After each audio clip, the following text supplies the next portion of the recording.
We always try to be those good neighbors, try and get to know everyone, host small get togethers. Well, we moved away from all of that. This is what happened to our family. My husband was getting overwhelmed with most everything, and the city was just too much for him. Our family therapist suggested maybe find a home in the mountains away from everyone. Peace and quiet, she said. So that's what we did. It was me, my husband, Joe, and my 8-year-old son, Alex. We found this place by a guy at the bar where I work. He told me about a spacious, beautiful, and most importantly, a cheap house. He said it's close to Blue Ridge. That was perfect because my husband just got a job like an hour from there. He said he didn't mind the drive as long as there was no city traffic. We signed all the paperwork and had the moving truck there on Monday. As the movers brought the stuff in, I had a good look around. The outside of the house looked like an old Victorian, early 1800s, but it was remodeled about a year ago. Everything had an upgrade. I had no complaints. I checked to see if we had neighbors that lived by. So I walked over to the edge of the yard.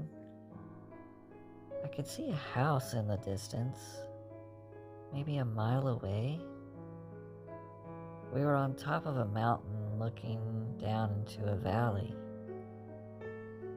We could see for miles. It was the best view I've ever seen.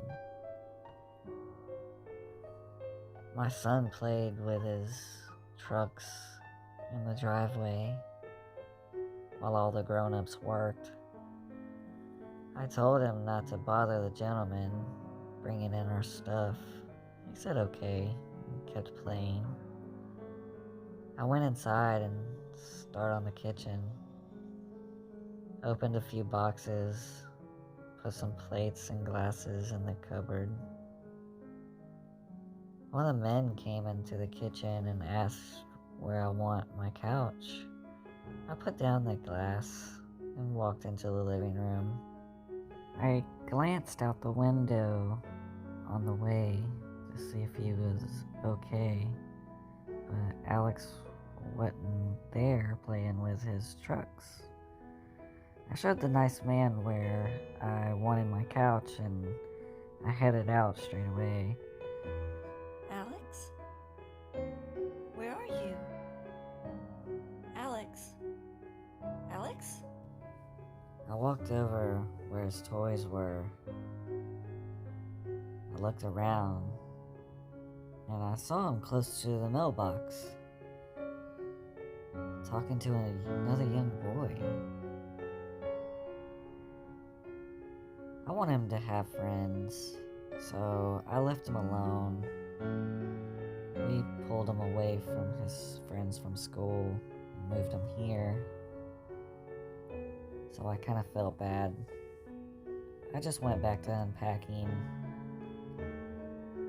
I heard the front door shut, and Alex walks through. I peeked my head in the room just to see if he was okay. He came over telling me all about how he met the new neighbors. He said he was a year younger than him, and his parents let him go only so far. He said his friend wanted him to come over to his house sometime, and he has really cool toys.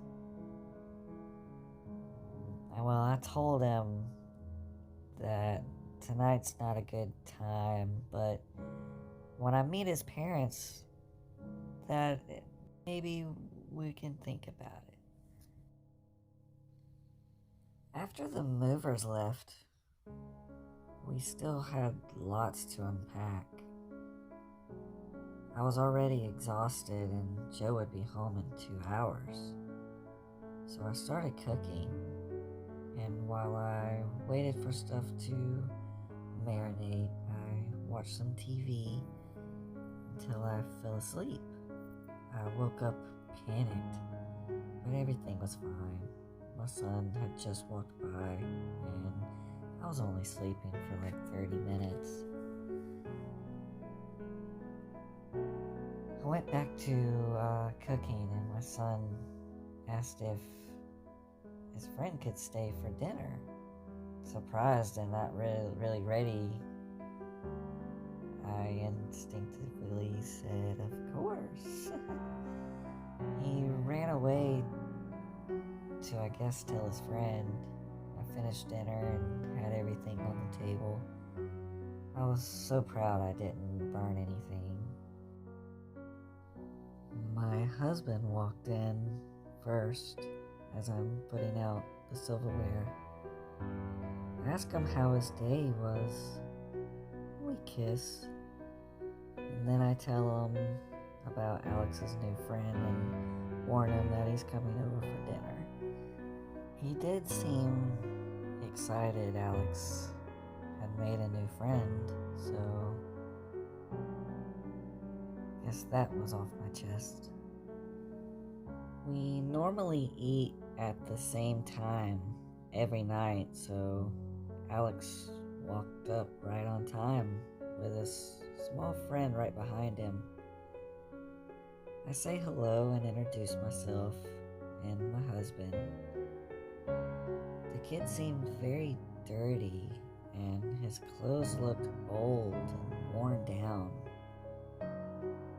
He was very polite, and when it was time to eat, I figured he'd dig in like an animal, but he didn't. He picked at it like a bird. Maybe he was a shy eater, I thought. He didn't talk much. He answered with yes or no. Do you go to school? No, ma'am. I didn't ask why, just there were so many kids nowadays that's being homeschooled, so I just assumed. We all finished dinner, and I remember Alex asking if he could go play in the woods and explore with his new friend. My husband was all for it. He said yes right away. I was a little hesitant, but I said okay. Just be back at a good time. So they went and played. I would have never let him go if I knew what would happen next. It started getting late, and I started to worry. I checked that window maybe 20 times. Joe thought I was crazy. Once it got dark, I really started to freak out, you know? I opened the front door and yelled, "Alex!" as loud as I could. But my echo ringing through the forest is all I got back. I went and grabbed a flashlight and started down the dirt road. You know, towards that house that I saw. I figured maybe he went to that house, maybe that kid lived there. As I walked down, it turned more into a path. I wouldn't drive my car through there. I heard crackling noises in the tree lines as I walked. It made my skin crawl. Some points I thought it might be Alex playing a trick on me,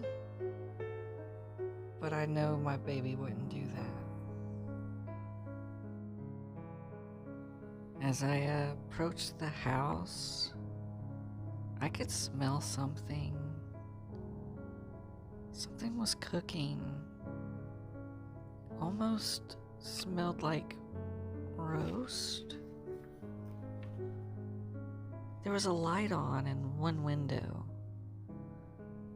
so I peeked in to see if anyone was home. What I saw haunts me every day, and it always will. I had a hard time seeing through the window. It was not clean. I took my sleeve and rubbed the window a little. It was the kitchen, and the stove was on. I looked around, and there it was. Was that my son's t-shirt? And is it covered in blood? I looked harder and I was in shock. I also saw a hand. It was sticking out of the pot of the stove. And then guts covered the countertop. I turned around and I was grabbed by this dark figure standing right behind me. I screamed. He fought me. Stop. And he tied me up to a chair. He gagged me to keep me from screaming more. He started to laugh a little.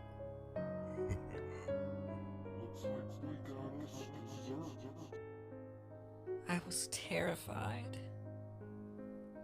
He started to fondle me and touch me. And the first guy slapped him and said to wait for Mama.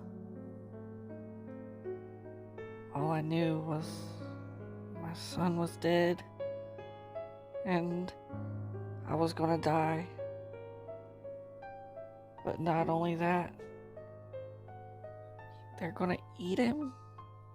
I did not want to meet Mama. They actually left for a minute, so I tried my best to get free, but it was impossible.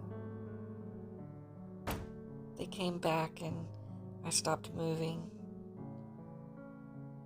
I heard a new voice. Hurry up. I couldn't seem to turn my head far enough to see their face. They were definitely female. A husky sounding female.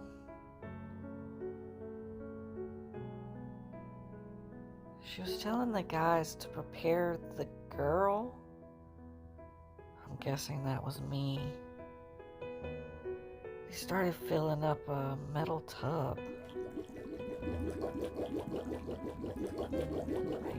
think it was vegetable oil that they were using to fill it up.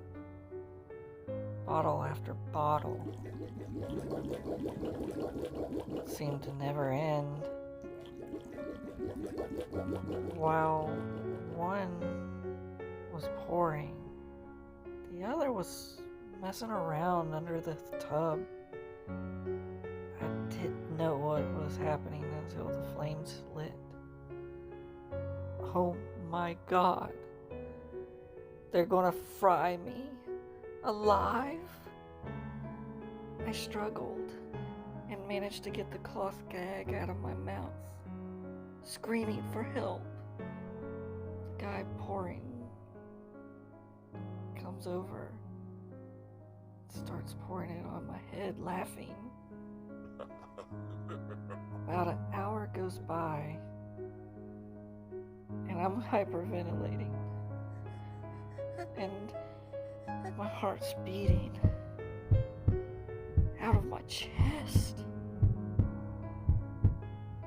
The woman called Mama walks up and takes my finger. She says, "I want to have a taste." I want a taste. She sticks my finger in the boiling oil, and I screamed. I'm about to pass out, and she pulls it out, blowing on my finger. I'm dizzy. She's telling me to watch, and she takes a bite out of my finger. The whole complete tip gone, bone and all. I couldn't handle it anymore, so I passed out. It was the crunch that did it. I woke up the next day in a hospital. Turns out Joe came looking for us. He heard me scream and he called the cops. He said they came and saved me. I asked if those people are dead. Joe told me no one was there when the cops came.